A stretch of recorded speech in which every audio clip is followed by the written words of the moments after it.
Hi everyone, welcome to the fourth and the final part of the poem An Elementary School Classroom in a Slum. Today we are going to discuss the images, symbols, the poetic devices, the rhymes, etc. about the poem.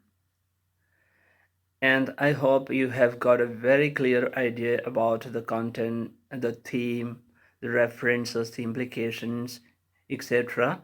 about the poem in the previous three videos. So today my effort is to make you understand the images, symbols, figures of speech, etc. more closely. Okay, so before going exactly to these items, I would like to invite your attention back to the theme of the poem. And as it is understood, the theme of the poem is a kind of appeal to the authorities to reduce the class inequalities and social injustice meted out to the poor by the rich or the people in power. Okay, and the background of the poem, as you know, the poem is set in the background of an elementary school classroom in a slum in a very deprived condition, okay, or in a very marginalized condition. It's a namesake school. Now, let us look at the appeal of the poet. What does the poet appeal to, or whom does the poet appeal to? The poet appeals to the humanity in general and the government in particular to reach out and uplift these marginalized slum children. Okay, through education, as they too are the children of the same powerful God which made the rich to flourish in the world and enjoy all the bounties of nature and the world. So it is the appeal of the poet to the concerned authorities and the educated humanity to help out these marginalized children or to help out the poor people. Okay, so this poem is full of powerful images, symbols, and peculiar rhyme scheme. You don't find a regular end rhyme here in the poem. It's completely peculiarly different, and there is no regular rhyme scheme. Okay, so what does it suggest? The irregularity of the rhyme scheme or the peculiarity of the irregular rhyme scheme poignantly and very audibly convey the social disorder, disequilibrium in society, chaos, etc., marked by perpetual poverty, ignominy, indifferences, domination, suppression, callousness, disgust, frustration, hopelessness, anger, and all these kinds of negativity or complete confusion, and also the ever widening gap between the rich and the poor. Ultimately, it's an extreme picture of marginalization, suppression, deprivation, or poverty. Okay, now let us look into the symbols, images, figures of speech, etc., line by line. Okay, and here the poet is using symbols very powerfully. We can say that the very powerful and picturesque symbols he uses in the poem, poignantly conveying, very strongly, severely conveying the kind of extreme need of the situation. Okay, so these symbols are very picturesque. They create such a kind of severe picture in our mind, or penetrating picture, a picture in our mind. Okay, that is what the art of the poet here, using different words to create such powerful symbols. Okay, and he doesn't use many symbols here or numerous symbols, and he never repeats any symbol here. That is very important, and all the symbols are very skillfully or dexterously chosen to fit the content, fit to convey the exact meaning. Okay, so similes, metaphors, alliteration, onomatopoeia. Onomatopoeia is also there in the poem, sometimes a bit of alliteration, most often similes and metaphors completely integrated with images and symbols. You can see here. Do you have any doubt about onomatopoeia? Onomatopoeia is a kind of figure of speech in which the sound echoes the sense. That means it's a It is on in the sound words. You know it very well. Every day you use it very well. And there are some sound words associated with water. Drip, drip, drip, drizzle, drizzle, drizzle, drizzle, sprinkling, sprinkling, sprinkling, spray, spray, splash, splash. Such kinds of bloop, bloop. Such kinds of sound words are there. For water, we can say sometimes some sound words are for vocal sound words. We can say like we express our feelings like giggling, giggling, giggling, giggling, growl, grunt. Okay, so gurgle, gurgle, gurgle, murmur, murmur, murmur, like that. Such kinds of for chattering, chattering. You remember in the poem, men may come and men may go, and I go forever. The brook that you studied in class 9 previously in communicative English, I believe. Chatter everywhere, chattering sound, right? So these are the vocal sound words.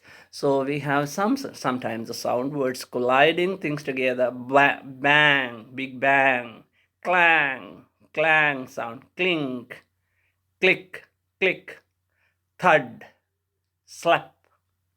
Okay, so such kinds of sound words are there. So we can, or bell, clang, okay, gong. You studied this in a poem. I think it is Rabindranath Tagore's poem, right? So then there are some some other words like air words. The air comes out and makes a sound like whiff, whiz, hiss. Such kind of sounds are there. Or swish. All right. So such also are sound words, onomatopoeic words. So there are some other sound words like animal sounds. Okay, ba, black sheep. You must remember.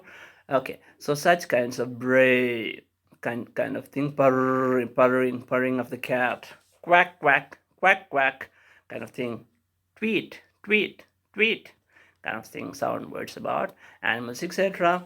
These are some of the expressions of onomatopoeia. Onomatopoeia. Okay, the pronunciation is onomatopoeia, and the spelling is very interesting. Poeia.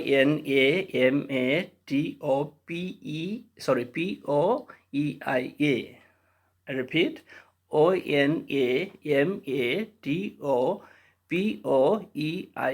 Onomatopoeia. Onomatopoeia. All right. So now let us move forward to the poem. Let us go through the poem line by line, and let us try to understand the expressions. Okay.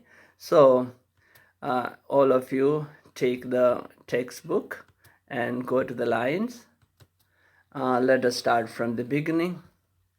Be with me. And when you want to take down notes, you may take down. Far, far from the gusty waves. Let us catch the word phrase gusty waves. It's a metaphor, right? So gusty waves of development. These waves are compared to the tide of development, tide of civilization, tide of happiness, tide of jubilation, tide of richness. Okay, so we can say gusty waves, figure of speech, metaphor. It's a symbol as well. It's an image as well. It gives the image of the vast tide which is striking against the shore, okay, and creates development or happiness or jubilation or opportunities or abundance everywhere, okay, slowly reaching as the tide goes slowly up on the shore and strike and spray everywhere, so slowly the development gets into, or as a violent wave, the development gets into the gusty waves of development. Metaphor. Okay, then next line, the rootless weeds. The rootless weeds, like rootless weeds. Anybody does know it, that is a simile. Okay, what is here similarized to? The hair, right? The hair of the children, right? So how is the hair?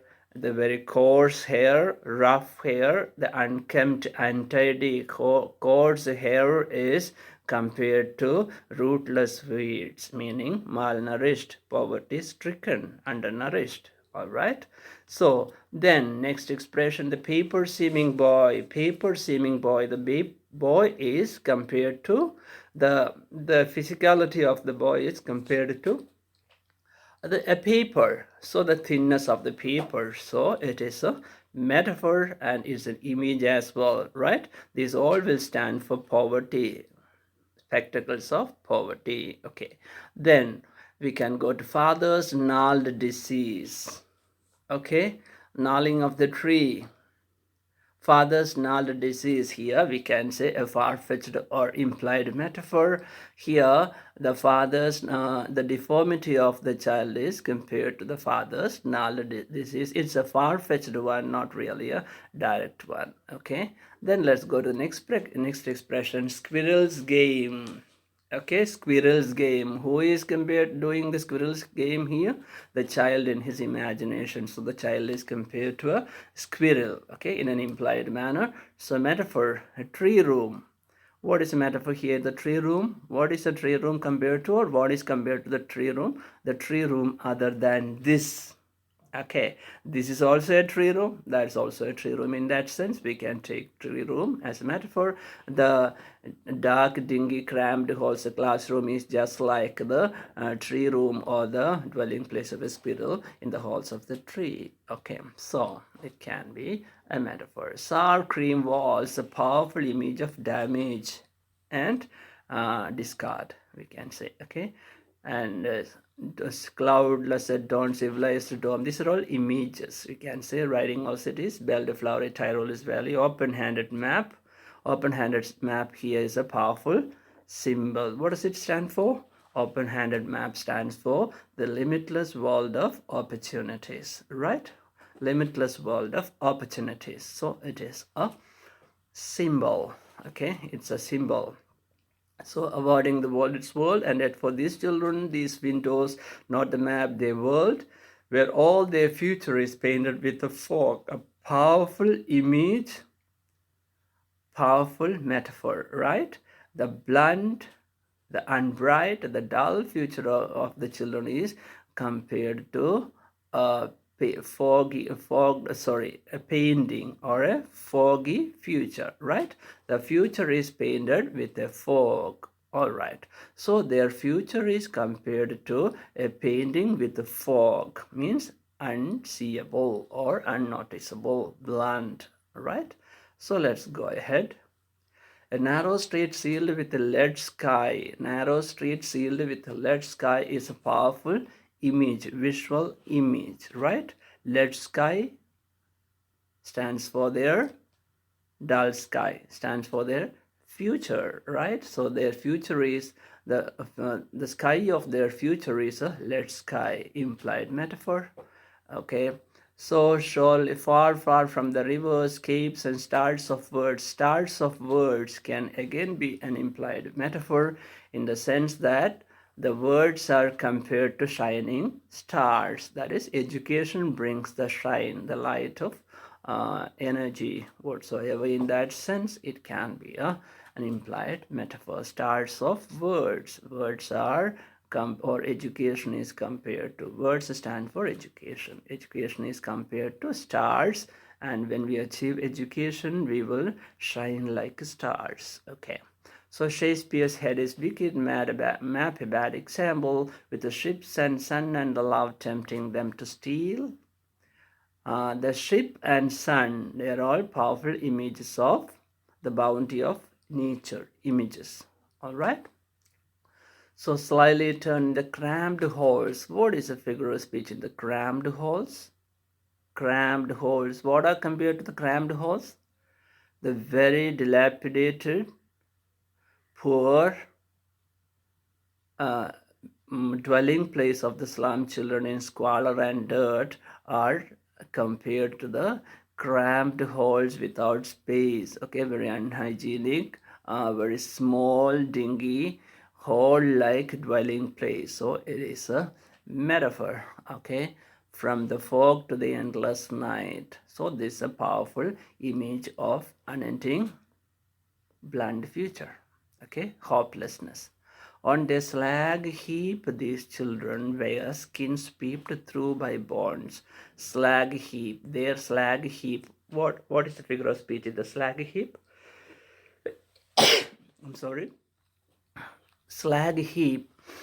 Slag is something waste left out when the iron is extracted from the ore. That means the waste material left out when the essence is being extracted or having been extracted. So here, what is compared to the slag heap? Heap is amount, right? A lot of. So the slag heap here is the malnourished, poverty-stricken, skeletonic, skinny body of the slum children. So it is a metaphor. It's a powerful image. It's a metaphor. They all stand for poverty, marginalization.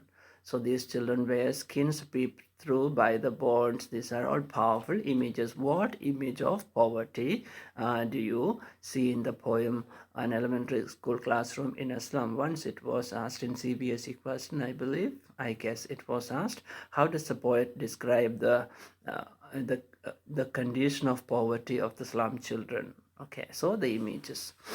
So slag heap, these children wear the skins peeped through by bonds and spectacles of steel with mended glasses like bottle bits on stones, that we have explained in our I think yeah, third video. So it is a simile. Everybody knows it's a simile. All right. So like bottle bits, right? What is like bottle bits? I have given some 2 or 3 explanations about it in the previous video. The life of the children is as shattered as a bottle gets shattered on a stone. Okay, that is the one explanation. Or the spectacle, the still framed spectacles shine with mended glasses, shine just like the bottle bits on a stone. Okay, next one I talked about the color, the complexion of the children. Okay, and the spectacles against the dark complexion of the children shine just like bottle bits are shining on a stone. Okay, and I talked about the labor class, the black labor class, marginalization, etc. in the time. Okay, so of the time and space are foggy slum. Foggy slum is a powerful image here. Their time and space means their life and future are foggy slum, implied metaphor. The time and space, their life itself is compared to foggy slum. A slum, which is slum itself is a dirty, and you can't have the look at it, we will feel repulsed with. Now foggy slum, it means its vision is also hidden, right? So their future is hidden, implied metaphor. Okay, so blot their maps with the slums as big as doom. So what's the figure of speech here? Slum as big as doom.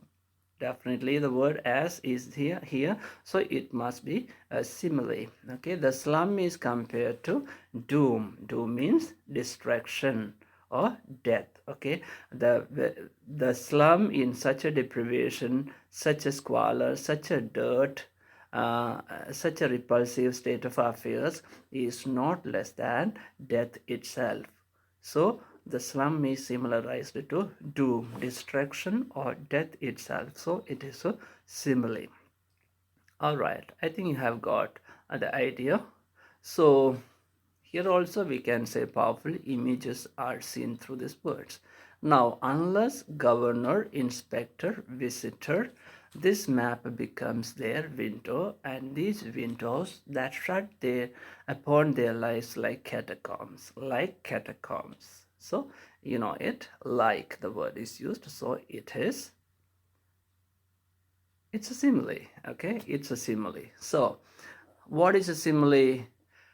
The life of the slum children, completely shut in the squalor and dirt of the slum, is similarized to the dead body completely sealed inside a catacomb. Okay, and the window of the classroom which gives light to the outside, or the window which shuts the children inside the slum, is similarized to the lid of a catacomb which shuts in the world from the dead body. Okay, so it is a simile.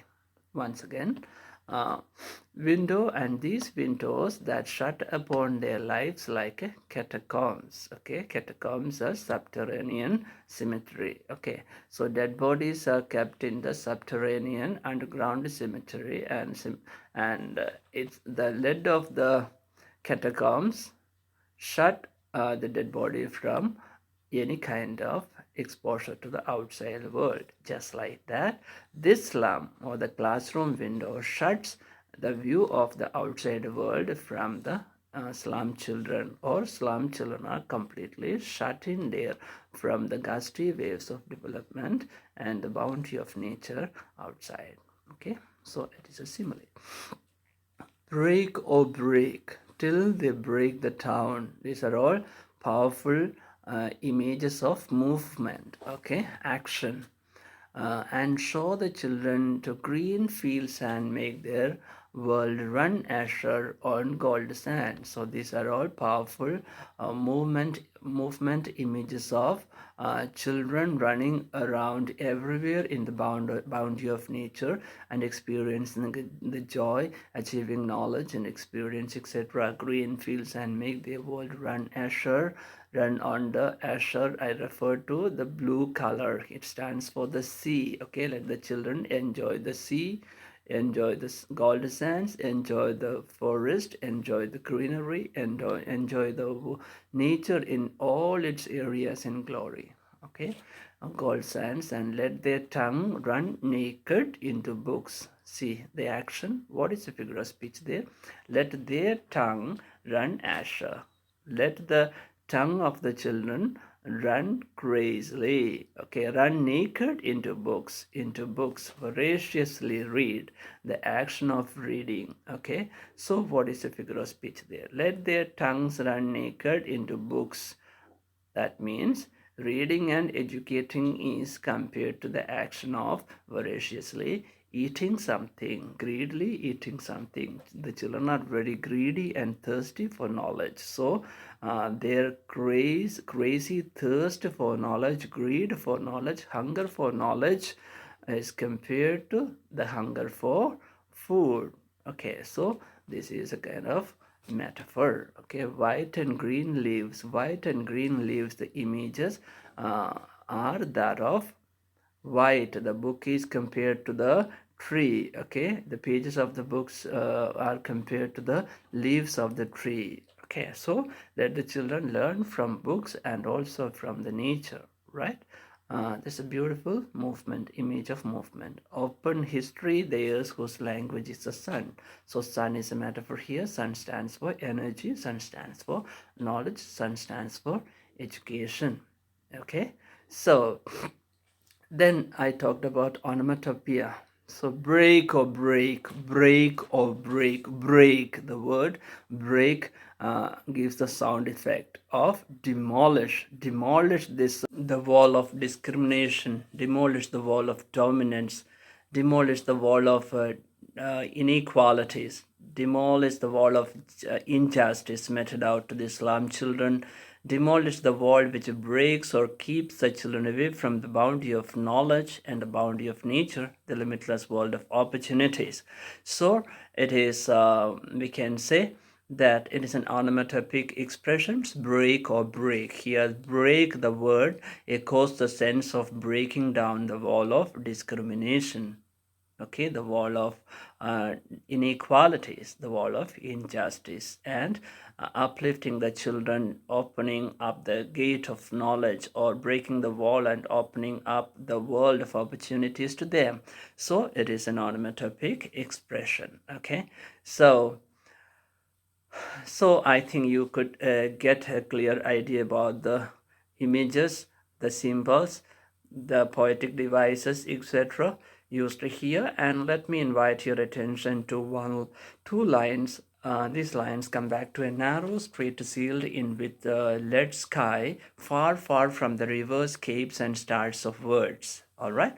So let us see. In the first line, they say about the narrow street, very narrow, negative idea, sealed, completely confined and concealed in with the lead sky, not a bright sky, a dull sky. It's all talking about the terrible, grim, bleak future of the slum children. Okay, and see the next line. Far, far from rivers, rivers, rivers stand for life. Men may come and men may go. I go on forever, rivers, endless journey of life. Okay, and it carries the beauty and life along with it. It nourishes all the beings, all the vegetations on the banks of it. So it is a powerful image of life or the support of life. Caves, mountains, and the nature's bounty, possibilities, and the stars of words. The stars of words we have discussed, it is education. Okay, so a second line tells all about the possibilities, the colorfulness, the liveliness, the positivity of life, and the first line tells all about the negative thing, confinement, bleakness, etc. So they are contrasting each other. So we can say that there's a powerful contrast of the present of the children and the reality outside their dim realities. Okay, their future and the future of the people outside, or the life of the rich and the lofty outside, and the terrible life of the less privileged or the marginalized in the slum. So we can say it's a powerful contrast. So the figure of speech is contrast. Okay. So I think it's time for us to wind up the session today here, and with the hope that you have got a much clearer idea about the things. And in case you have any doubts, please reach out to me, post your doubts whatsoever be regarding this poem, and we will be meeting you in another video soon. And if you like the video, press the like button, and if you like to subscribe the channel to get my further videos, please do that. And thank you. Have a great day.